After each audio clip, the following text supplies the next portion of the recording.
Hello, welcome to week 2 lecture 2. In this lecture we will study two basic designs of block ciphers, namely substitution permutation network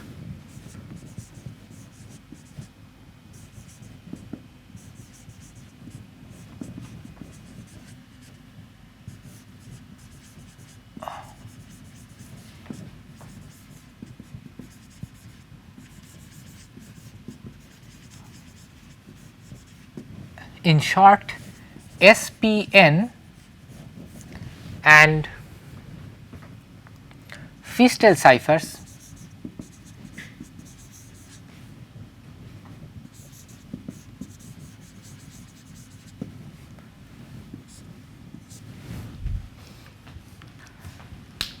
First, substitution and permutation network, in short SPN.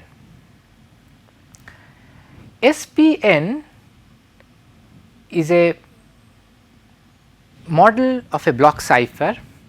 We suppose that the plain text and cipher text are blocks containing L into M bits. So, let us suppose we take a particular value L equal to 4 and M equal to 2, then the plain text will be LM, that is 4 into 2 equal to 8 bit long. So, I have got 8 bits like this,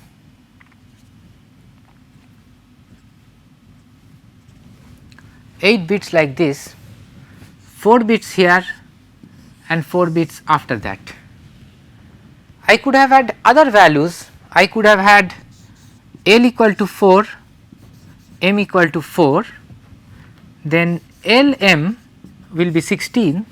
So, my plain text and cipher text will be 16 bit blocks, and intrinsically they will be divided into 4 bit sub blocks like this.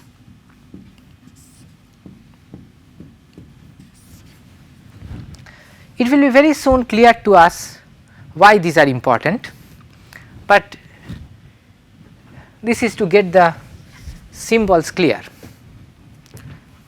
Now, in a way the round functions are also standardized, the keys are also ultimately the keys ultimately will be having the same block size as the plain text or cipher text, and in each round function there is first a key mixing layer. So, we will have a key mixing layer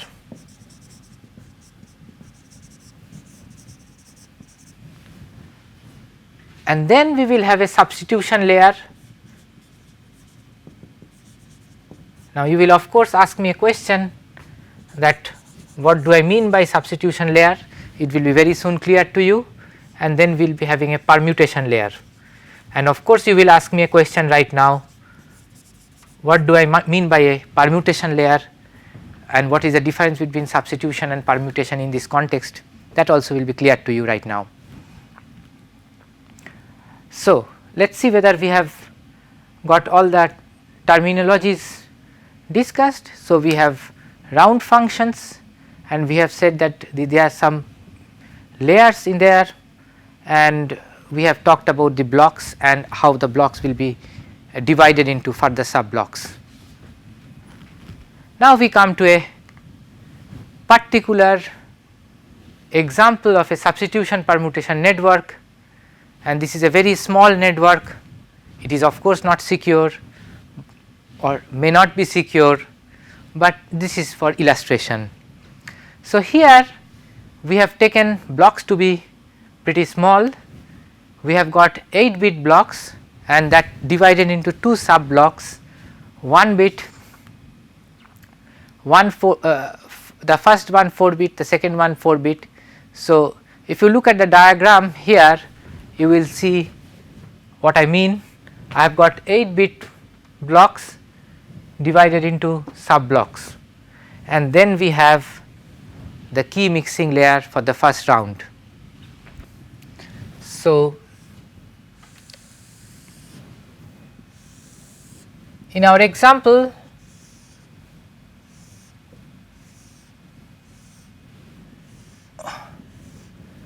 eight input bits are coming in. This is my plain text x, and I write as x equal to W0, and here I have got the key mixing because I am accepting the first round key and I am bitwise XORing the first round keys. So, if I want to be more explicit, I will write W0 as W10, W20, W30, W40, W50, W60, W70 and W80, and the key K1 as K1 0, K2 0,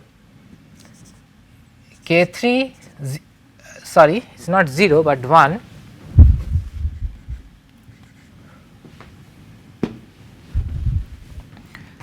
one 1, K4 1, K5 1, K6 1, K7 1 and K8 1. And by this operation I mean that I am taking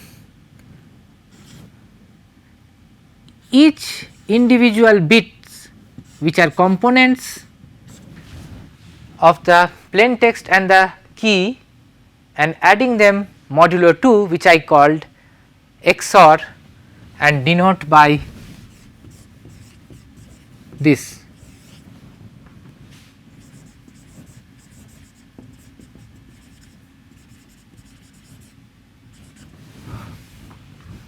So, if this symbol will mean this vector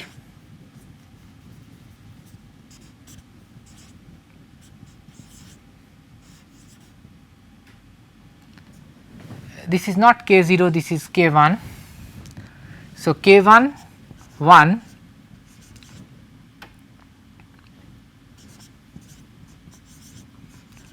K2 1 and so on up to W8 0 XOR K8 1. This will mean this. After that we have the substitution layer. Here we are splitting this 8 bit block into the sub blocks, 4 bit sub blocks and applying a transformation which is called a substitution box or an S box in short. This simply takes the 4 bit input and transform it to some other 4 bit in some other 4 bits which as an output. Now, how to design an S box or how to design S boxes with good cryptographic properties is a very difficult question of current interest. Anyway, we are not right now we are not going into those questions, but we are just saying that okay, there is something here which takes as 4 bit input which takes 4 bits as input and sends out 4 bits as output. So, this is the substitution layer. So, I will draw it over here.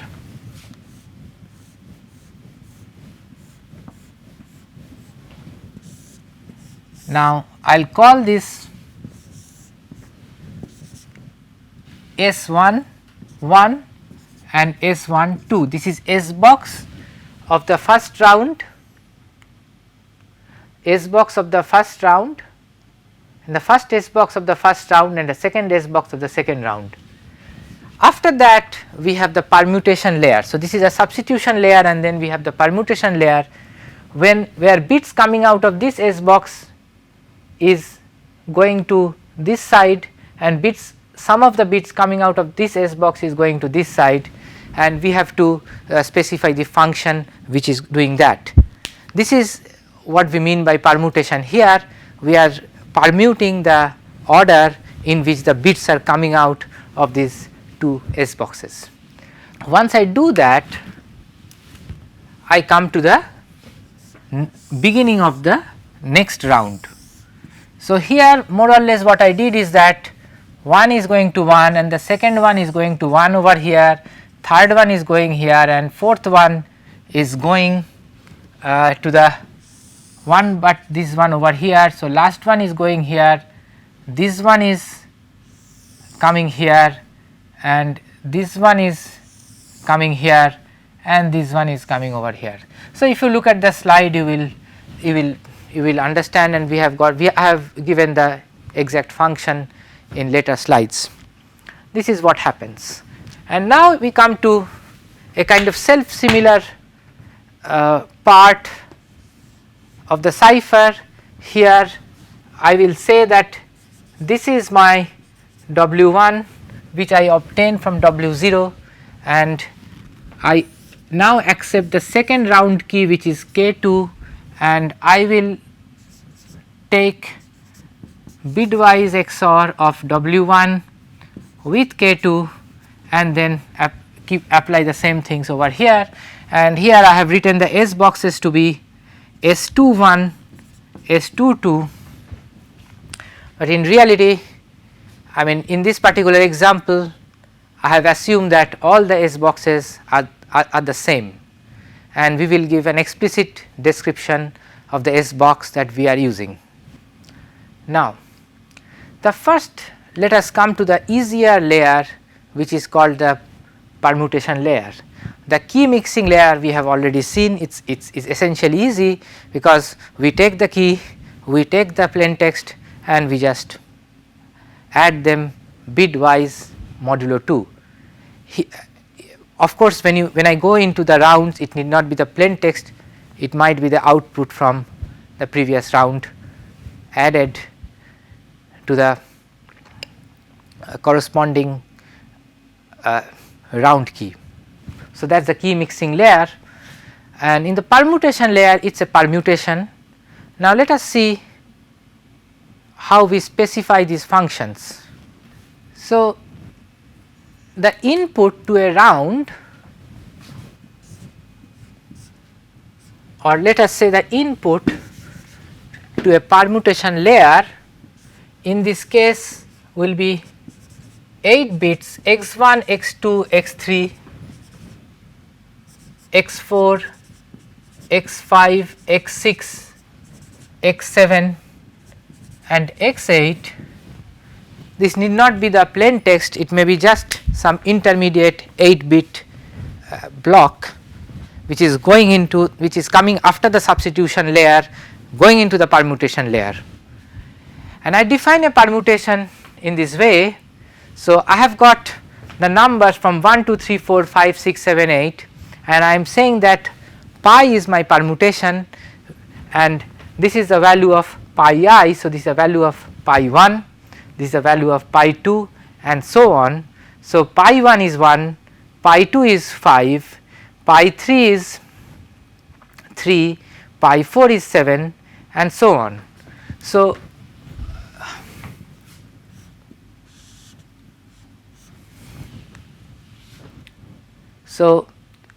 formally we will write like this, that this is my input to the permutation layer and the output is x pi 1, x pi 2, x pi 3, x pi 4, x pi 5, x pi 6, x pi 7 x pi 8. And now I put the values from the table. This is pi 1 is 1, pi 2 is 5, pi 3 is 3, pi 4 is 7, pi 5 is, well, pi 5 is 2, pi 6 is 6, pi 7 is 4 and pi 8 is 8. So, I have got the permutation. Here we see that the transformation on the block is not very complicated. What it is doing is basically it is taking the bits from one portion to the other portion. So, that is what it is doing. So, that is the permutation layer. Now, we will come to possibly the most important layer, which is the substitution layer, and this is this one, and this is where we are we encounter S boxes. So, here we have got a description of a 4 by 4 S box, which is a 4 bit input, 4 bit output, and in fact, this is an important real life S box, because this is the S box of the block cipher called present, which is a block cipher which has been proposed recently as an ultra lightweight block cipher, and it is quite possible that we will be having many real life situations where present will be used, and the present uses one S box, and that is S box is this one, but we have to learn how to read this S box. This is a 4 by 4 S box, well, but and it is a good one. So, now let us see how to read this. So, here we will see numbers 0, 1, 2 up to F. These are hexadecimal numbers. In order to read them in our context, we have to transform them into binary sequences. So, when I say 0, it means all 0, 0 0 0 0. When I say 1, it is 0 0 0 1. When I say 2, it is 0 0 1 0. When I say 3, it is 0 0 1 1. 4 is 0 1 0 0. 5 is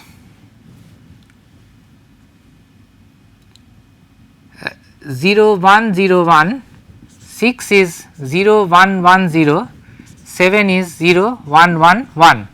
I have come halfway, and the next half is essentially the same thing over here with 1 in the most significant bit. So, this is 8, this is 0 0 0, 9, this is 1 0 0 1. Now, this is A is 1 0 1 0, B is 1 0 1 1, C is 1 1 0 0, D is 1 1 0 1, E is 1 1 1 0, and lastly F 1 1 1 1. So, these are my domain points, or these are all possible 4 bit inputs, and what I do over here is that I write the functional values. At 0, I see that it is getting mapped to C, 1 is mapped to 5, 2 is mapped to 6, 3 is mapped to B, 4 is mapped to 9, 5 is mapped to 0, 6 is mapped to A, and then 7 is mapped to D. Then 8 is mapped to 3, 9 is mapped to E, A is mapped to F, B is mapped to 8, and C is mapped to 4, D is mapped to 7, E is mapped to 1 and F is mapped to 2. So, this is the mapping to hexadecimal symbols. I will convert them to bit strings.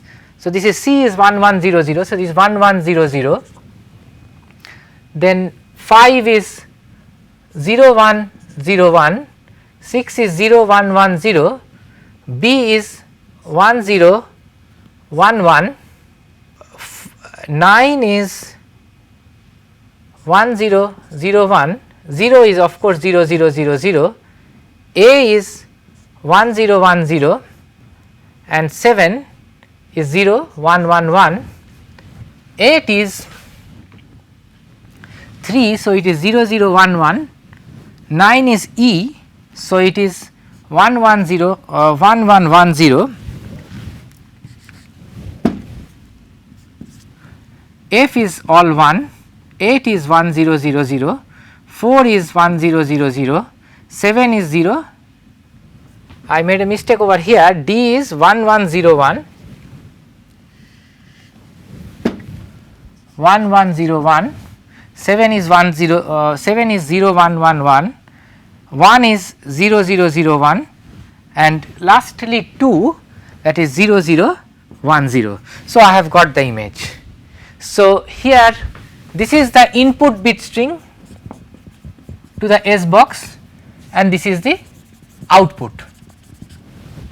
So, if we now go 2 steps back to the permutation substitution permutation network that we are looking at, we see that we are putting the S boxes here, this is that S box. So, whatever bits come in, it will look at this table and substitute it with the other bit, other sequence of bits and transfer it out, and then you will have the permutation. So, this is why it is called substitution permutation network. So, you have key mixing, which is simple XOR, then substitution, then permutation and then again key mixing and so on.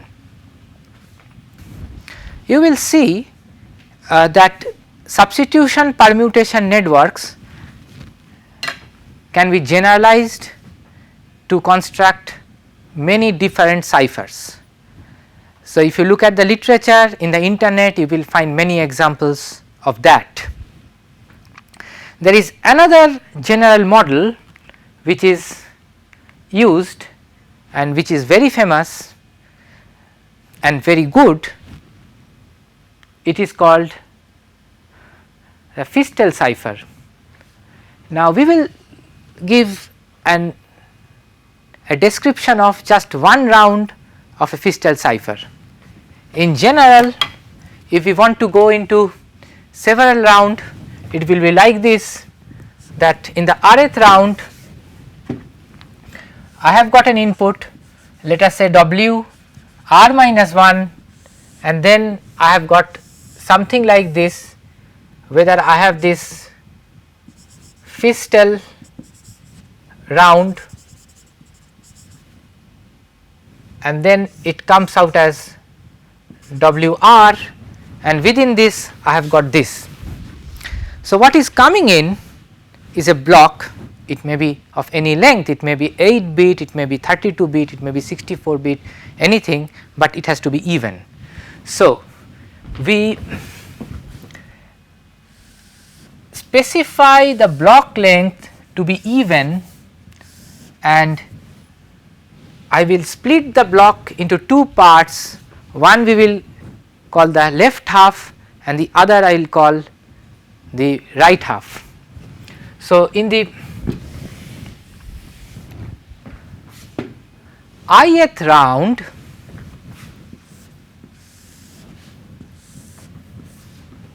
I will be getting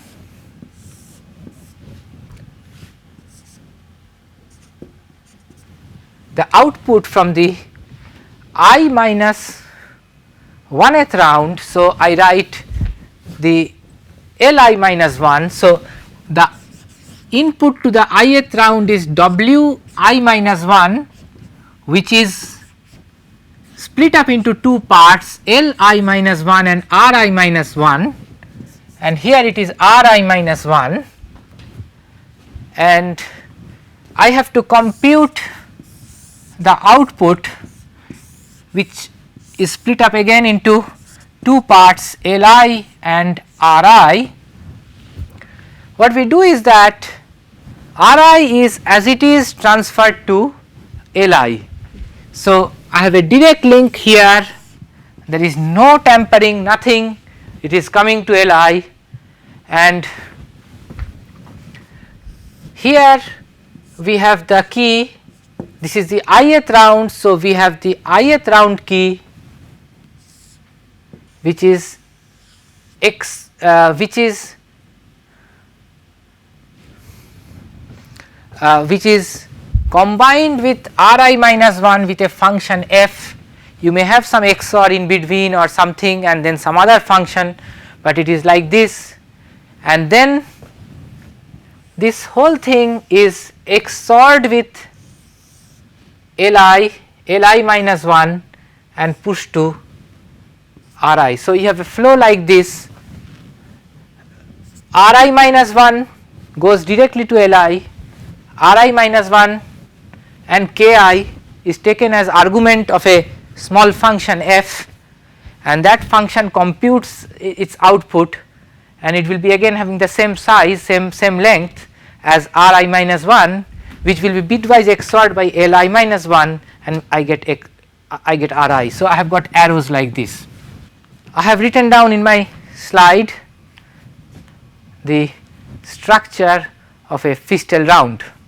Now, we can write this mathematically by symbols in this way. We are saying that the function is L I minus 1, function is g, let us say the whole function here, let us suppose this whole function is g. So, it is operating over an ordered pair, the left half and the right half, the ordered pair of that, and then it is giving me as an output the right half is coming to the left half. So, it is wait a moment. So, the output, let us say that I am saying that output is L I R I, where L I is forced to be R I minus 1, because the right half is going to the left half, and R I is L I minus 1 here plus f of R I minus 1 combined by the ith round key, which is K I. So, I have got something like this. Now, the question is that this is encryption, but what is decryption? What we will see, and which is amazing, is that this function is invertible no matter what is the structure of f. So, this you just for f we just need a function, any function. The invertibility of the function g has nothing to do with invertibility of f or otherwise. It goes like this, that suppose I know the round key K I, and I know that at the end I have got L I and R I, and I say that I would like to know L I minus 1, R I minus 1. The question is, can I do it? And one will say, yes, of course you can do at least half of it, because you know this. So, if you know this, you can always go back and say that R I minus 1 is equal to L I. So, this L I is going to be R I minus 1, there is no trouble. Now, one would say that let us look at this, I can probably do something, because I want to know L I minus 1, I have already obtained R I minus 1, I want to know L I minus 1, but L I minus 1 is over here. So, I can of course write L I minus 1 is equal to R I XOR f of Ri minus 1 Ki. This is because since in XOR 1 plus 1 is 0 and 0 plus 0 is 0. So, if I add here modulo 2 f Ri minus 1 comma wait a moment Ki, this quantity, and if I add this quantity here f of Ri minus 1 Ki, then this thing will vanish because this is the same thing added modulo 2. So, this will give me 0 and therefore, I will have this. So, Li minus 1 is this, and then I will say that, but you know I have got Ri.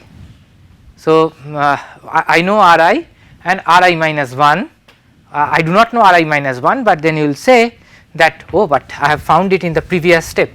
So, I can always plug in Li instead of Ri minus 1, and therefore, I can always say that L of I minus 1 equal to Ri XOR f of Ri minus 1 is Li into Ki, Li and Ki.